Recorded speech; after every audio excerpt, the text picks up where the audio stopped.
E aí galera, tudo bem com vocês? O vídeo de hoje tem a intenção de falar um pouco sobre essa nova tática que o Adilson Batista pretende utilizar no Cruzeiro, que conta aí com a entrada de mais um volante, né, que é o Pedro Bicalho, na vaga de um dos meias, tornando essa formação algo mais próximo de um 4-5-1 ou até um 4-3-3, tudo depende da forma que se quiser olhar. Mas eu acho legal também a gente contextualizar um pouco essa atual formação do Cruzeiro com as ideias que o Adilson Batista fazia naquela primeira passagem pelo clube, que durou de 2008 até 2010. É claro que durante 2 anos e meio, o Adilson Batista usou diferentes peças, precisou remontar o elenco por causa de saída de jogadores, mas ele sempre usou como base uma linha de 4 na defesa e um trio de volantes no meio campo. Então eu vou começar falando dessa formação inicial, dessa provável escalação do Cruzeiro para domingo contra o Uberlândia, e depois pego o time de 2009, que foi, na minha opinião, pelo menos o melhor Cruzeiro, né, a melhor versão de Cruzeiro do Adilson, pra gente fazer um comparativo. O time que tá treinando aí com o Adilson Batista, né, tem o Fábio no gol, isso aqui não é novidade,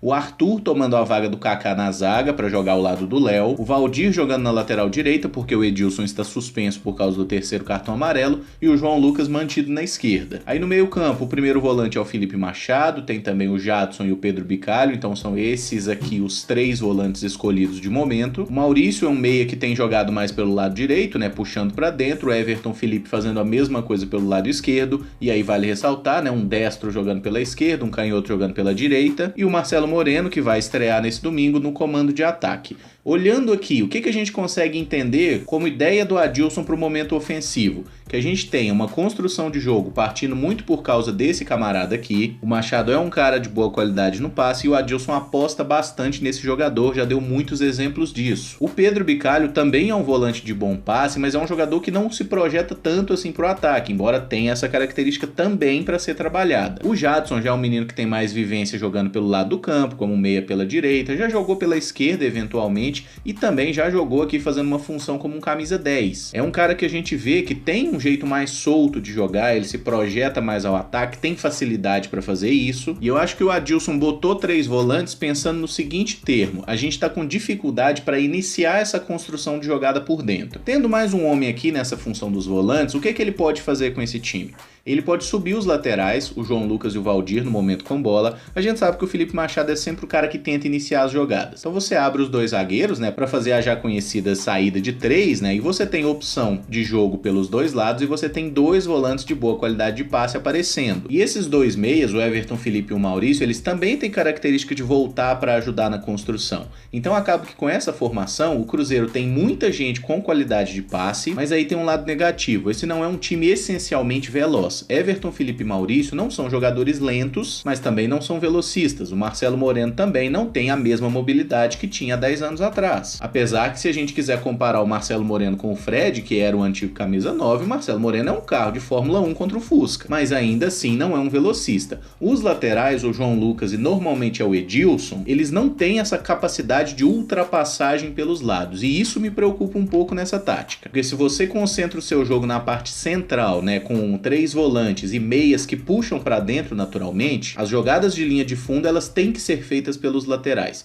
E eu não acho que o Valdir ou o Edilson pela direita e nem o João Lucas tenha essa qualidade toda. O que eu imagino que o Cruzeiro tenha é mais facilidade para trocar passes no início dessa jogada. O que a gente vai fazer a partir da linha de meio campo depende muito da evolução desses jogadores. Porque se o Everton ficar preso aqui e o Maurício aqui, a gente vai ter muito pouca construção efetiva, fica muito fácil de marcar. Então é importante que eles também tratem de trocar de lado e aproveitar muito o pivô do Marcelo Moreno, que é um centroavante, mas que vem aqui se associar também aos meias para abrir o espaço, né? Porque sempre que o centroavante sai da área, o zagueiro costuma vir com ele. No momento sem bola, a ideia, né, é fechar uma primeira linha de 4, o Machado aqui na entrelinha e uma segunda linha, né, com o Pedro Bicalho e o Jadson fechando por dentro, o Everton Felipe e o Maurício fechando o corredor, deixando o Marcelo Moreno um pouco mais solto. E o bom é que o boliviano tem uma característica muito forte de pressionar zagueiro. Ele não é aquele atacante que fica olhando o jogo acontecer sem se movimentar. Outra coisa importante dessa tática é a questão da triangulação. Você tendo um lateral, um volante e um meia jogando por aqui, é muito mais fácil você poder construir a jogada, tendo aqui um cara centralizado, um outro volante e um meia do outro lado para você fazer uma virada de jogo rápida. E isso é muito importante, que a gente tenha um suporte, né? Sempre um jogador ter para quem passar a bola, mas isso vai depender muito da organização, né? De qual orientação formação que o técnico vai passar, e eu confesso que tô bem ansioso para ver esse jogo de domingo, porque até aqui o trabalho do Adilson não tem mostrado bons resultados nesse sentido, né, em os jogadores entrarem em campo sabendo por onde atacar, onde que eles vão achar espaço, como é que eles têm que construir a jogada. Isso tudo precisa ser melhorado. Alguém pode perguntar, mas aí o Cruzeiro não ficaria com poucas opções para essa função central, para esse volante, por exemplo, no time reserva, se precisar rodar o elenco? Pois é, essa é uma outra questão importante para a gente discutir, por quê?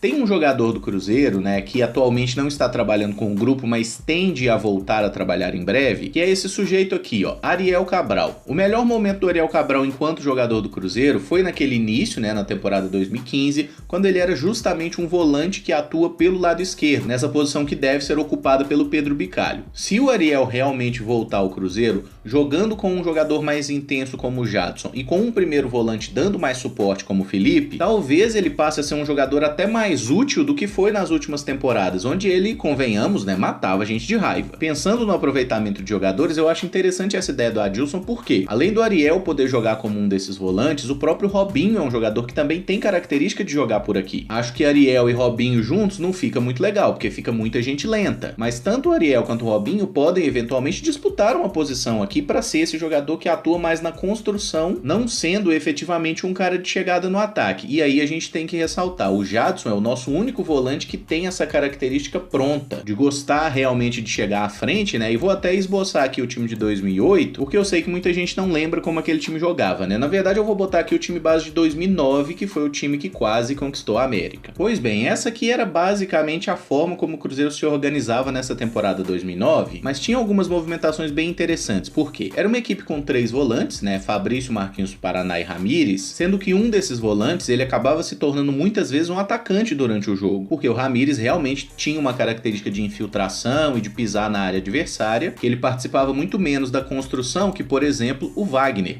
Então, quando a gente olhava o Cruzeiro com a bola, era muito mais fácil a gente ver o Fabrício tentando construir pela direita e o Wagner pela esquerda, com o Ramires se movimentando aqui na frente, né, para receber essa bola junto com o Thiago Ribeiro e Kleber. E uma vantagem desse ataque é que tanto o Kleber quanto o Thiago Ribeiro eram jogadores de mais mobilidade. Aí você pode me perguntar, Emerson, essa escalação tá errada, você esqueceu do Wellington Paulista. Então, o Wellington Paulista, ele virou titular porque o Thiago Ribeiro se lesionou. O Thiago vinha jogando como titular desde o fim de 2008, fazendo dupla com o Guilherme foi vendido para a Ucrânia, o Kleber veio na troca e o Wellington Paulista foi contratado de uma boa temporada no Botafogo. Então, a partir da lesão do Thiago, o Wellington acabou virando titular e o Wellington era um atacante que tem mobilidade, mas é mais finalizador. E o Thiago Ribeiro acabou voltando depois da Libertadores, já no Brasileiro, quando aí o Kleber se lesionou, né? Então acaba que os 3 atacantes eles foram titulares naquele ano. Emerson, mas e o Henrique? O Henrique não era um titular regularmente do time do Cruzeiro, ele era uma espécie de primeiro reserva dos 3 volantes, né? De Ramires, Marquinhos Paraná e Fabrício. Qualquer um que estivesse indisponível, o Henrique entrava. Henrique chegou a jogar na zaga, chegou a jogar como lateral direito eventualmente, o próprio Marquinhos Paraná jogou como lateral direito. Então, apesar de ser uma peça recorrente no elenco, o Henrique também não era titular naquela formação ideal. Aqui na lateral esquerda tem o Fernandinho, que foi outro jogador que começou jogando, depois se lesionou. Entrou o Gerson Magrão, que teve uma boa sequência até aquela fatídica decisão, e depois quem se firmou na lateral esquerda do Cruzeiro foi Diego Renan, que até meados de 2010, início de 2011 estava indo bem, depois teve uma queda muito grande de rendimento e acabou deixando o clube, para fazer uma espécie de espelho desse time atual com o time de 2009. O Fábio é o mesmo goleiro, né? Eu vou botar aqui porque essa foto de tupete do Fábio tá muito boa. O Jonathan era o lateral direito, na esquerda Fernandinho, a zaga aí Thiago Heleno, né? E Leonardo Silva. E é interessante para quem é mais jovem, né, lembrar que o Leonardo Silva foi um jogador importante do Cruzeiro enquanto esteve aqui, depois acabou virando a casaca. Aqui na frente eu vou botar o Moreno, né, que disputa aí posição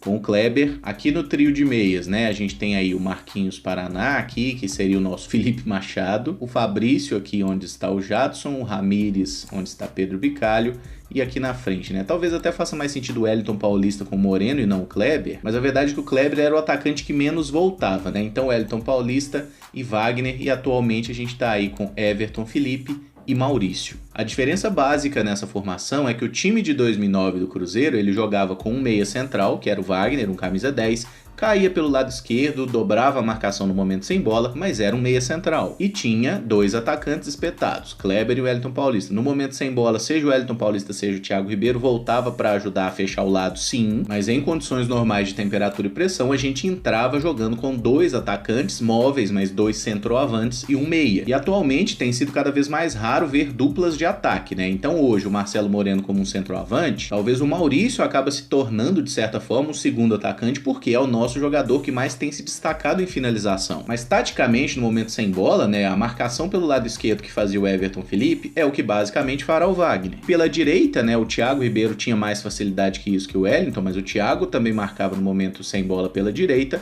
da mesma forma que o Maurício vai ter que fazer isso. E agora lembrar de uma característica marcante do Adilson Batista naquela primeira passagem, que era o seguinte: o Cruzeiro estava ganhando, ele começava a tirar todos os atacantes do time e botar mais volantes. Então era muito comum, por exemplo, tirar o Wagner e botar o Gerson Magrão para marcar pelo lado esquerdo. Tinha uma substituição muito comum que era tirar um atacante, por exemplo, o Thiago Ribeiro, e botar esse rapaz aqui, o Eli Carlos. Aí o Eli Carlos virava lateral direito e o Jonathan vinha fechar a segunda linha pelo lado. O Adilson Batista adora jogar com mais de 2 laterais. Eu acho que ele só não tá fazendo isso no Cruzeiro ainda porque ele não conseguiu achar laterais que tenham essa virtude toda ofensiva, porque nenhum dos nossos laterais conseguiu se firmar, né? Se bem que se a gente lembrar, naquele finalzinho contra o São Raimundo, ele botou o Kaká jogando de lateral direito e o Edilson como meia direita. Então esse gosto dele por laterais fazendo a linha de meio campo não morreu. Mas só uma questão que tem diferença aqui, porque aqui eu posicionei os jogadores por onde eles atuavam mais no campo. E tem uma diferença básica. O Pedro Bicalho não deve ser o volante de mais chegada. O nosso volante de mais chegada deve ser o Jadson. Então, de certa forma, né, pode ser uma tentativa até do Adilson querer emular no Jadson o comportamento que ele via no Ramírez naquela época. Aqui essa comparação Machado e Paraná, ela é até parecida. Os dois jogadores que chegaram desacreditados, muito criticados, cometeram falhas inicialmente. O Paraná depois conseguiu construir uma história bonita no Cruzeiro, foi um jogador importante por algumas temporadas. Vamos ver o que vai acontecer com o Machado.